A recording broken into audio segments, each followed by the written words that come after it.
어제 본문 12절에서 18절까지 말씀에서는 이스라엘의 구원에 관한 목소리가 들렸지만 19절 이후에는 다시 심판을 말씀합니다.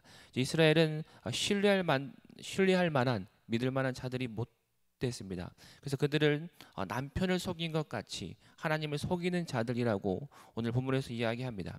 그래서 오늘 본문에서 이스라엘은 이방 신을 숭배하는 것을 헛된 일이라 이제 고백하면서 여호와 하나님께 돌아가고자 노력합니다.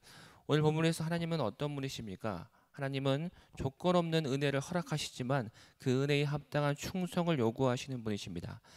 이스라엘은 19절에서 21절 말씀에서 무엇보다 이스라엘은 이집트의 노예로서 살아갔습니다. 하지만 그들을 구원하셔서 하나님은 그들을 자녀 삼으셨습니다. 19절 말씀처럼 하나님을 아버지라 부르며 하나님께 아들처럼 된 것이 이들의 모습이었다는 것입니다. 그들에게 아름다운 기업인 이 귀한 땅을 허락하시고 하나님은 그들이 그 땅에서 하나님의 자녀로서만 살아가기를 원하셨습니다. 그럼에도 불구하고 이제 그들은 하나님을 배반하고 우상을 숭배하는 그런 모습을 보이기 시작합니다. 하나님은 이것을 자기에 대한 기만이라고 간주하십니다. 오늘도 우리의 삶도 다르지 않다라고 여겨집니다. 교회 안에서는 주님께 예배드리지만 우리의 삶은 여전히 하나님과 세상을 겸하여 두 주인을 섬기는 것이 우리의 모습이라는 것이죠. 세상의 평안함이나 또한 안락함이나 하나님보다 더 사랑하고 의지하는 것들이 우리 삶 속에 넘쳐난다라는 것입니다. 오늘 본문에서 우리가 적용할 것은 마음의 할례를 행하라입니다. 마음의 할례를 행하라입니다. 4절 말씀입니다. 4장 4절 말씀입니다. 유다인과 예루살렘 주민들아 너희는 스스로 할례를 행하여 너희 마음 가죽을 베고 나 여호와께 속하라. 그리하지 아니하면 너희 악행으로 말미암아 나의 분노가 불같이 일어나 사르리니 그것을 끌 자가 없으리라. 회개는 말로만 하는 것이 아니라 우리 마음이 변해야 합니다. 왜냐하면 마음이 변해야 내 마음이 변해야지만이 삶이 변하기 때문입니다.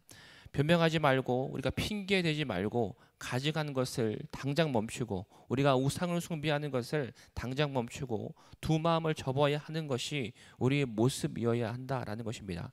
회개는 여호와께서 살아계신다라고 외치면서 사장 2절의 말씀처럼 진실과 공평과 정의를 다짐하고 그대로 사는 것을 그대로 사는 일입니다.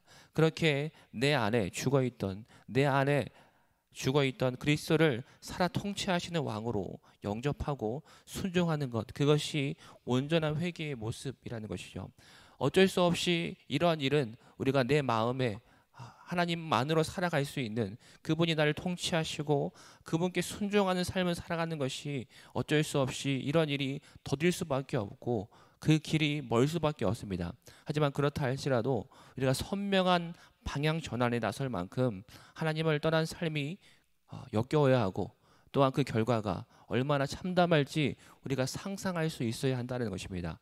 하나님을 떠난 삶이, 하나님이 없는 삶이 얼마나 참담한 것인지 우리는 알고 깨닫고 상상할 수 있어야 한다라는 것입니다. 하나님을 떠난 우리의 삶은 살아있지만 죽은 것과 같습니다. 그 결과를 보기 전에 깨닫는 것은 거의 불가능한 것이 우리의 모습이죠. 어쩌면 그것을 우리가 그 상황이 닥쳐야지만이 그렇게 살아가야만이 그래야만이 우리는 그 사실을 하나님께서 우리와 함께 하지 않는 그 사실을 얼마나 힘든 것을 얼마나 참담한지를 우리는 그제서야 깨닫게 됩니다.